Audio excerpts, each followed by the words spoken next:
Saudara-saudara kaum muslimin rahimakumullah. Demikian besar perhatian Islam terhadap kepekaan sosial, terhadap kesetiakawanan sosial ini, sampai-sampai dalam ayat Al-Quran dijelaskan oleh Allah Subhanahu wa ta'ala, ara'aita allazi yukadzibu bid-din fadzalika allazi yad'ul yatim wa la yahuddu ala ta'amil miskin. Tahukah kamu, kata Allah, siapa orang-orang yang mendustakan agama? Beragama tapi dianggap mendustakan agama. Kalau sudah dianggap mendustakan agama, artinya imannya dusta. Dia sholat, sholatnya dusta. Dia puasa, puasanya dusta. Siapa mereka itu? Fadzalikal ladzi yad'ul yatim. Mereka orang-orang yang meninggalkan, menyia-nyiakan anak-anak yatim. Wala yahuddu ala ta'amil miskin, dan tidak memerintahkan untuk memberi makan kepada orang-orang miskin. Kepada yatim kejam, sadis, tidak punya kemanusiaan sama sekali. Maka mungkin kita yang rajin sholat, mungkin kita yang sudah 4-5 kali berhaji, bisa saja terhalang masuk surga karena di sebelah rumah kita ada anak yatim piatu merintih kelaparan, menggigil kedinginan. Kita tahu kita mampu dan kita diam saja, tidak mau memberikan pertolongan. Itu yang mungkin bisa menghalangi kita untuk sampai ke surga. Oleh karenanya, salah satu jenis manusia yang dirindukan oleh surga, mut'imil ji'an, orang yang memberi makan orang yang kelaparan. Yang ketiga, orang yang dirindukan oleh surga, was-shaimina fi Ramadan, orang yang melaksanakan ibadah puasa di bulan suci Ramadan. Dan yang keempat, ini yang ada kaitannya dengan masalah kita, wa hafizil lisan. Salah satu manusia yang dirindukan oleh surga ialah orang yang pandai menjaga lidahnya. Artinya dia bisa menempatkan diri, kapan waktunya bicara, kapan waktunya diam. Orang bilang memang kalau bicara itu perak, diam itu emas. Maksudnya diam lebih berharga daripada bicara. Tapi orang memang harus pandai menempatkan diri. Artinya tahu kapan waktunya bicara, kapan mestinya diam. Kalau waktu diam dia bicara, namanya dia tidak tahu diri. Kalau harus bicara dia diam, dia namanya juga tidak mau menyampaikan sesuatu yang seharusnya dia sampaikan. Sama saja ada orang bilang sedikit bicara banyak bekerja. Sebenarnya harus seimbang. Banyak bicara harus banyak bekerja. Biasanya kalau sedikit bicara banyak bekerja itu dua kemungkinan. Kalau nggak main catur, maling. Yang namanya maling bicaranya sedikit. Maling buka jendela lalu berbisik sama temannya, udah tidur. Ngomongnya segitu, selebihnya dia kerja serapi-rapinya. Sebaliknya, banyak bicara, sedikit kerja, bahkan nggak pernah kerja, orang gila. Coba saja lihat orang gila, ngomong melulu, kerjaannya nggak ada. Jadi oleh karena itu memang harus seimbang. Pendeknya kita harus tahu kapan mesti bicara, kapan mesti diam. Kalau menghadapi kebatilan kita diam, kata Nabi, as-sakitu 'alal batil syaitanun akhras. Orang yang diam menghadapi kebatilan, setan gagu. Masya Allah, saudara-saudara. Ada munkarat, ada maksiat, ada kebatilan, ada kezaliman. Dia diam, tidak mau menyampaikan yang benar, itu setan gagu.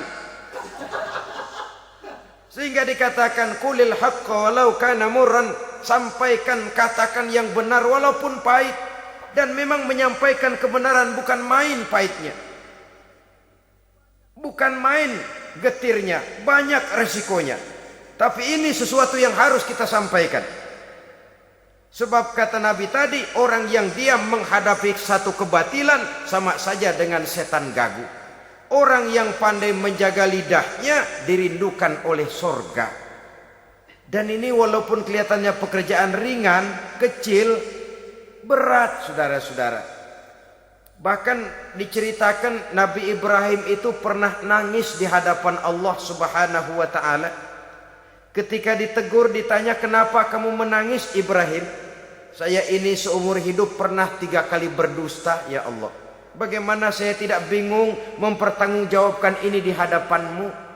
Nabi Ibrahim seumur hidup 3 kali bohong, bingung, nangis.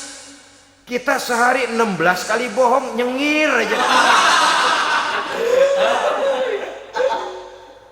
Nggak ada bingungnya, emang hobi. Kalau nggak bohong, puyeng palanya. Tiap hari selalu mencari sasaran, siapa lagi gue bohongin nih. Saudara-saudara kaum muslimin rahimakumullah, kelihatannya pekerjaan ini kecil, ringan, tapi sungguh berat. Mengerem lidah, menjaga lidah daripada perbuatan ucapan-ucapan yang tidak mengandung manfaat, apatah lagi sampai bersifat dusta dan membahayakan orang lain. Oleh karenanya dusta ini, kalau dalam agama, berdusta dalam agama biasanya munafik. Mulutnya beragama tapi hatinya kafir, jelas itu munafik. Itu dusta juga, dusta yang membawa kita kepada dosa kelas kakap. Ya kalau kita mendustai teman memang dosa.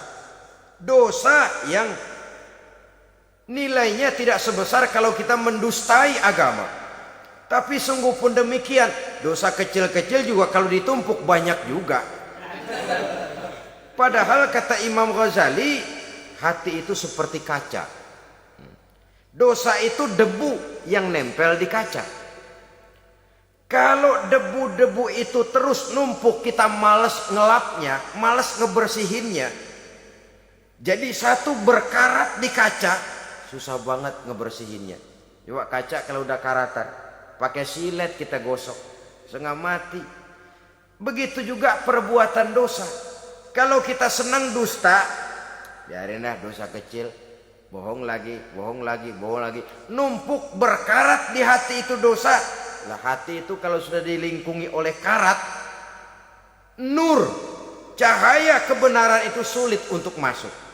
Karena dia sering berdusta, orang lain dianggap sama juga sama dirinya. Ini yang celaka. Oleh karenanya timbul sifat menyamakan orang lain dengan keadaannya sendiri. Dikala itu hati yang sudah penuh dengan noda-noda dosa itu sudah berkarat sehingga sulit untuk dibersihkan lagi. Itu sebabnya Nabi berpesan, ittaqillaha haitsu ma kunta wa atbi'is sayyi'atal hasanata tamhuha wa khaliqin nasa bi khuluqin hasanin. Bertakwalah kamu kepada Allah dimanapun saja kamu berada. Bertakwa dimanapun saja kamu berada. Di pasar takwa kita, di kantor takwa kita, di masjid takwa kita, di rumah tangga bertakwa kepada Allah dimanapun saja kamu berada. Kita sih kadang-kadang takwa juga cuman musinan. Takwa kita pakai tempat. Asal lagi duduk di masjid dengerin pengajian, denger kiai pidato, manggu takwa bener. Aduh, keluar dari masjid teler aja lagi.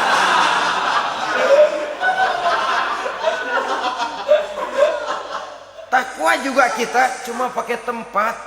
Nabi pesan dimanapun kamu berada, ittaqillah haitsu ma kunta. Bertakwalah kepada Allah dimanapun saja kamu berada. Wa atbi'is sayyi'atal hasanah tamhuha. Ikuti perbuatan salahmu dengan kebaikan, niscaya kebaikanmu akan menghapus kesalahan yang kamu kerjakan. Kalau sadar kita, ya Allah tadi berdusta, astagfirullah, perbanyak istighfar. Ikuti. Jadi begitu tuh kaca kena debu, lap. Kena debu lagi, dilap lagi. Kena debu, dilap lagi. Insya Allah tidak sampai berkarat. Jangan lalu nunggu, tar aja dah taubat, udah tua-tuaan dikit. Kayaknya umur dia yang ngatur. Saudara-saudara, Oleh karenanya ikuti perbuatan salah dengan kebaikan. Terselip kita berbuat salah, iringi dengan sedekah. Terselip kita melakukan dosa, iringi dengan istighfar. Melihat sesuatu yang haram, astagfirullahalazim. Lalu dipalingkan, jangan mulut astagfirullah, mata melotot terus pindah-pindah.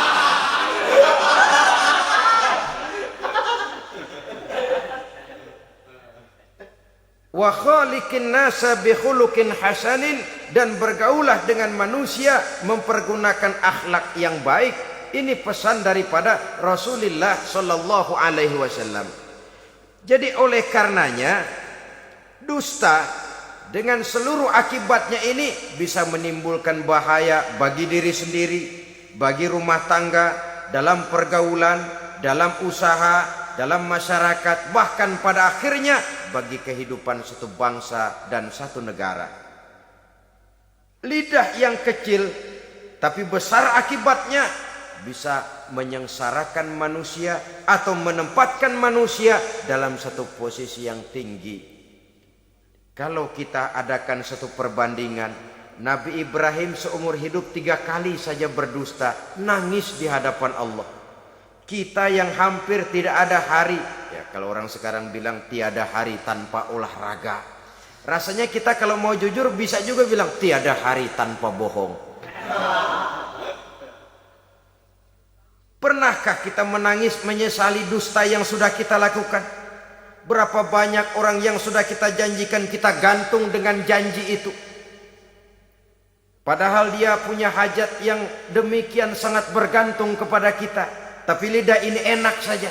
Gampang dah. Tar. Sok. Gampang dah itu mah. Beres dah, beres. Enggak ada yang enggak beres. Semuanya kalau lidah kita beres, gampang, ntar, besok, enak. Udah endah aja dah.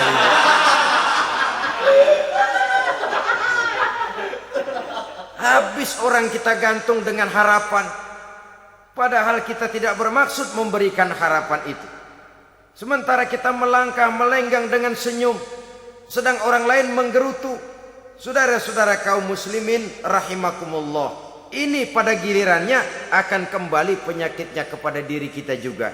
Menyuburkan watak munafik, mengucilkan kita dari dalam pergaulan, dan menjauhkan kita daripada ketenangan hidup. Karenanya dusta memang berbahaya. Dalam perjuangan, dusta akan menimbulkan watak pengkhianatan.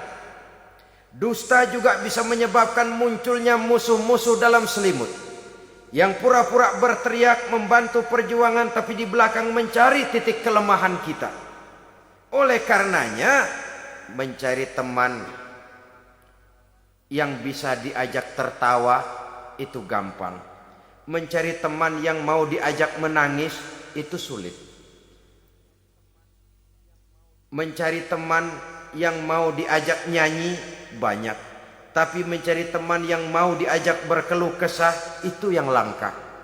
Oleh karenanya di dalam kehidupan ini untuk menjaga lingkungan pergaulan, mari kita berusaha untuk menjaga lidah dengan sebaik-baiknya. Nah, apa semua bohong tidak boleh?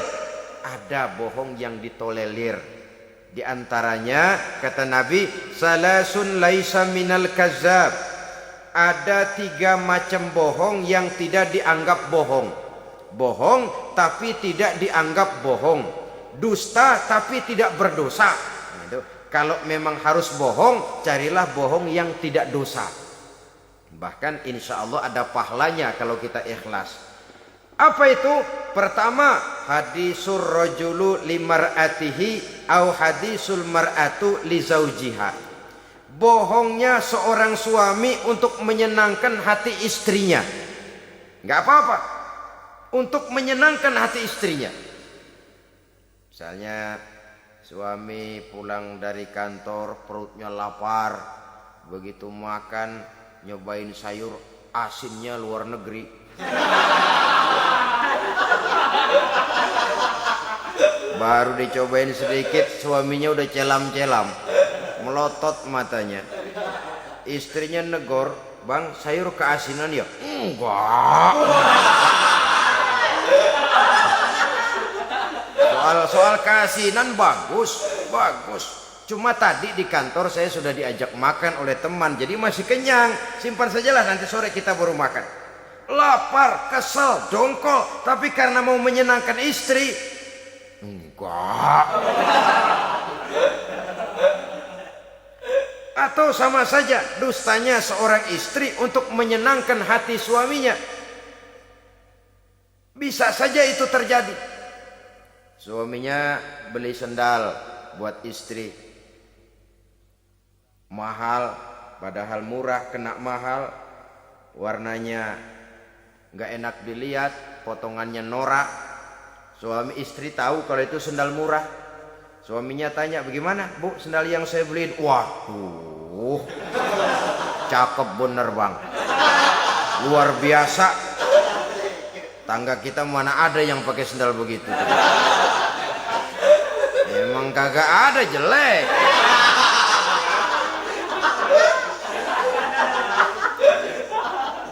Tapi kalau waktu itu istrinya jujur, malah akan bisa menimbulkan keretakan. Bohong seperti ini termasuk bohong yang bisa ditolerir untuk menyenangkan hati istrinya atau untuk menyenangkan hati suaminya. Tapi lalu jangan dieksploitir. Jangan dieksploitir dalam arti untuk menutupi untuk menutupi perbuatan salahnya lalu berdusta. Menutupi perbuatan salahnya, itu yang tidak boleh. Sebab bagaimanapun ditutupi, perbuatan salah toh akhirnya akan naik juga ke permukaan. Yang kedua, al-kazib li islahi zatil bain. Dusta untuk mendamaikan dua orang yang sedang berselisih. Itu boleh. Malah Raja Iblis, kalau ada dua orang yang sedang berselisih, marahan, kita jadi tukang sulut, tukang ngipasin. Datang ke sana ngipasin, datang kemari ngipasin. Tidak mendamaikan. A marah sama B. Datang kita sama A katanya kamu marahan sama B. Ya itu B kurang ajar. Ah enggak begitu. Saya kemarin ketemu di si B, dia bilang kangen sama sampean, pengen ngobrol sama-sama. Padahal B enggak pernah ngomong apa-apa. Dia bohong, dia olah sedemikian rupa supaya orang yang berselisih jadi damai. Itu bohong yang berpahala malah. Yang ketiga, bohong untuk menyelamatkan jiwa seseorang.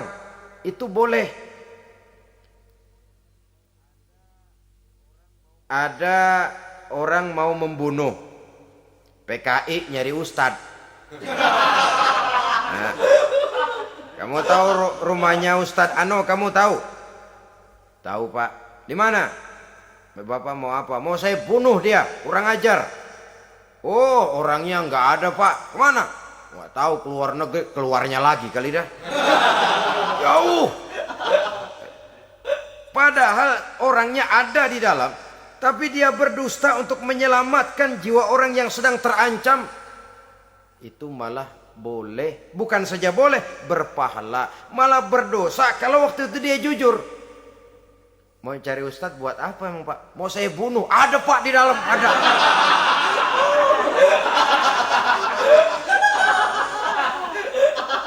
Sentimen. Kalau perlu saya bantuin Pak, ada.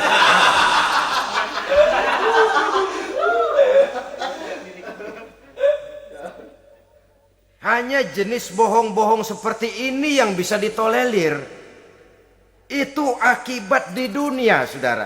Kita sudah bisa terkucil dari pergaulan, retak rumah tangga, usaha mengalami kebentuan, masyarakat mengalami keresahan akibat dusta. Di akhirat nanti, na'udzubillah, summa na'udzubillah. Kita baca dalam riwayat Mi'raj, Rasul melihat orang yang lidahnya menyengser ke tanah, digunting, putus, bersambung lagi, digunting lagi, putus lagi, bersambung lagi. Kadang dituangi dengan coran api neraka.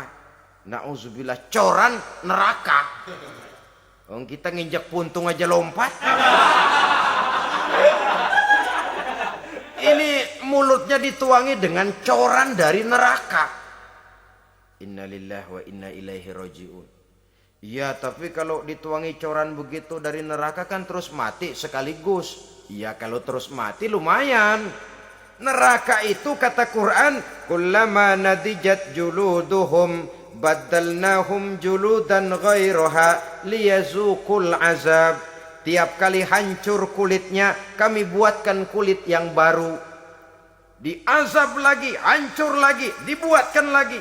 Untuk apa begitu? Liyazuqul azab, biar dia rasain. Kalau sekali kemplang mati mah enak. Pokoknya diazab di neraka, digejrot, mati, selesai. Lumayan. Ini nggak ada matinya. Penyet, bangun lagi, kemplang lagi, persis film cemen.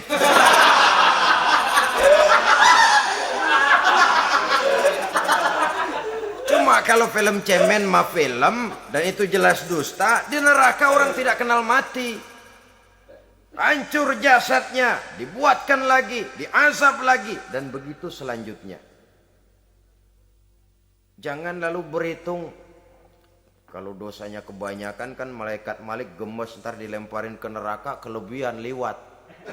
Jadi nggak mampir di neraka. Yang tidak mungkin saudara-saudara. Tiap kali hancur kulitnya diganti dengan kulit yang baru. Untuk apa itu? Liyazuqul azab. Biar dia rasakan benar azab itu. Allahu Akbar. Sudah di dunia dia mendapat akibat yang sedemikian rupa dan punya akibat buat yang lain. Di akhirat nanti dia akan menanggung azab. Apalagi kalau dustanya sampai membuka aib saudaranya sendiri. Dusta untuk menelanjangi orang lain. Logikanya saja, kalau ada teman kita atau aurat kita terbuka, kita harus menutup. Muslim dengan muslim seperti satu badan. Bila yang satu sakit, yang lain ikut merasa sakit. Bila yang satu tercela, yang lain ikut merasa tercela. Dikala itu kita harus justru menutupi aib orang lain. Malahan Nabi mengatakan, siapa yang menutupi aib saudaranya di dunia ini, saudaranya muslim, Allah akan menutupi aibnya di akhirat nanti. Kita kadang-kadang bukan nutupin sih, malah ngorek-ngorek. Kadang-kadang nggak tahu aja belagak tahu. Ya gue denger anak, banyakan dia ngipasinnya. Saudara-saudara kaum muslimin rahimakumullah. Begitu lidah yang suka berdusta digunting dari gunting api neraka, terpotong dibulatkan lagi, terpotong dibuatkan lagi, tidak henti-hentinya sampai kepada hari akhirat nanti. Karena itu berlindung kita kepada Allah. Jangan sampai diberikan lidah yang gemar berdusta. Tapi lidah yang gemar mengatakan yang benar walaupun terasa pahit. Mengucapkan kebenaran itu besar resikonya. Panjang jalannya, banyak akibatnya. Mencegah kemunkaran besar resikonya. Tapi itu harus kita lakukan. Setidaknya mencegah kemunkaran. Rasulullah sallallahu alaihi wasallam dalam satu hadis menyatakan, iyyakum wal kadhiba fa innal kadhiba yahdi ilal fujuri wal fujuru yahdi ilan nar.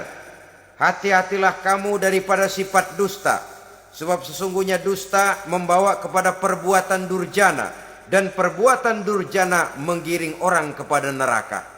Mula-mula memang ucapan, dari ucapan orang melangkah kepada perbuatan, dan perbuatan itulah yang akan jadi penilaian Allah. Jikalau baik, dia akan menyebabkan kita ke surga. Jikalau tidak baik, perbuatan kita jugalah yang akan menjerumuskan kita ke dalam neraka. Dimulai dari suka berdusta. Akibat lidahnya gemar berdusta, perbuatannya pun merupakan perbuatan dusta. Suka pura-pura, mental munafik. Artinya hilang sifat kejujuran dalam dirinya. Apabila ini sudah melembaga dalam kehidupan seseorang, sulit dia melepaskan diri dari cengkraman dusta itu sendiri. Untuk jangka pendek di dunia ini maupun jangka panjang di akhirat nanti, dusta hanya akan membawa malapetaka bagi diri yang bersangkutan dan juga bagi orang lain. Benar kalau tadi pepatah mengatakan salamatul insan fi hifzil lisan. Bahkan ada yang bilang, kalau lidah lukai hati, Kalau pedang lukai tubuh, masihkan ada harapan sembuh. Kalau lidah lukai hati, kemana obat hendak dicari? Kita tampar orang dengan tangan 2-3 hari, 2-3 jam bahkan sudah hilang bekas tamparan itu. Tapi kita tampar orang dengan lidah, dengan ucapan, seumur hidup dia akan tetap ingat. Kita bohongi orang, saban ketemu dia ingat nih, dia nih yang kerjanya bohongin melulu. Di mana aja ada bohongnya. Kalau sudah dicap sebagai pendusta, kita memang nggak tahu, tapi tiap kita jalan orang iringi perjalanan kita. Pembohong, pembohong, pembohong. Saudara, masyarakat ini punya hukum yang tidak tertulis, tapi lebih kuat dan lebih kejam daripada hukum yang tertulis. Sehingga lalu orang mengatakan, sekali arang tercoreng di dahi, seumur hidup orang tak percaya. Ini artinya hukum masyarakat itu lebih kejam daripada hukum yang tertulis. Sekali kita dicap sebagai pendusta, lain kali kita mau benar-benar banget juga. Aku benar-benar banget ini, sumpah dah. Alah, sumpah lo udah lalap dah, kagak laku. Ya Allah, kita sumpah pun orang gak percaya. Ya kalau binatang kita pegang ekornya barangkali. Tapi kalau orang jelas omongannya yang kita pegang. Lah kalau omongannya sudah gak bisa dipegang, apanya lagi yang kita harapkan? Oleh karenanya saudara-saudara, lidah yang kecil bentuknya tapi besar akibatnya ini harus diisi dengan nilai-nilai iman. Lidah yang sudah dimasuki nilai iman akan berat untuk berdusta, berat untuk memfitnah, berat untuk menggunjing, ringan untuk mengucapkan yang baik, ringan untuk zikrullah, ringan untuk baca Quran, ringan untuk musyawarah terhadap hal-hal yang baik. Lidah yang ada imannya, aduh berat saja kalau sudah memfitnah orang, berat kalau harus menggunjing orang. Tapi lidah yang belum ada imannya, nyelonong saja. Licin kalau diajak fitnah, licin kalau diajak ngata-ngatain orang, licin kalau diajak mengadu domba orang lain. Dan ini akan berakibat nantinya timbulnya keretakan, keresahan sejak dari pribadi, rumah tangga, masyarakat luas. Akibat apa? Dusta. Dari sekian dusta yang paling kita khawatirkan adalah kalau kita sampai dicap oleh Allah sebagai pendusta agama. Beragama tapi dianggap pendusta. Agama sekedar lipstik, agama sekedar dekorasi, agama sekedar penghias kartu tanda penduduk, tapi hidup jauh dari tuntunan nilai-nilai agama. Pendusta-pendusta agama semacam ini pada gilirannya akan terkena penyakit yang disebut munafik. Iman lidahnya tapi kufur hatinya. Islam ucapannya tapi kufur perbuatannya. Nah, ini resikonya sangat besar. Adapun dusta-dusta kepada orang lain, dosa ya dosa, tapi dosa yang mudah untuk bertaubat. Kalau saya katakan mudah untuk bertobat, saya bukan merangsang kita untuk berdusta, bukan. Tetapi jangan lupa seperti saya katakan tadi, bagaimanapun ringannya satu dosa, kalau ditumpuk, dan ditumpuk, dia akan berurat, berakar dan berkarat di hati kita. Dan bukankah hati itu merupakan cerminan dari seluruh panca indera kita? Apabila hati ini bening, maka tangan akan melakukan perbuatan yang bening, mata akan melihat yang bening, lidah pun akan melihat yang bening. Tapi apabila hati itu keruh, maka seluruh panca indera kita akan mengarah kepada perbuatan-perbuatan yang keruh juga. Dusta, satu akhlak tercela yang sangat dianjurkan oleh agama untuk dijauhi, karena ia akan membawa akibat yang sangat fatal, baik bagi diri pribadi yang berdusta itu sendiri, bagi rumah tangga, bagi pergaulan, bagi usaha, dan bagi perkembangan suatu masyarakat. Maka dengan demikian saudara-saudara, mudah-mudahan amanah Allah berupa lidah ini dapat kita jaga dengan sebaik-baiknya. Berkatalah yang baik atau diam. Sehingga dengan demikian kita bisa menempatkan diri. Karena amanah berupa lidah ini satu saat akan kita pertanggungjawabkan di hadapan Allah Subhanahu wa taala. Semoga kita tidak termasuk ke dalam golongan orang-orang yang berdusta. Dan diberikan kita kekuatan oleh Allah Subhanahu wa taala untuk terus menjaga lidah di dalam kehidupan kita ini. Terima kasih atas segala perhatian saudara. Mohon maaf atas segala kekurangan. Usikum wa nafsi bitaqwallah. Wassalamualaikum warahmatullahi wabarakatuh. Waalaikumsalam.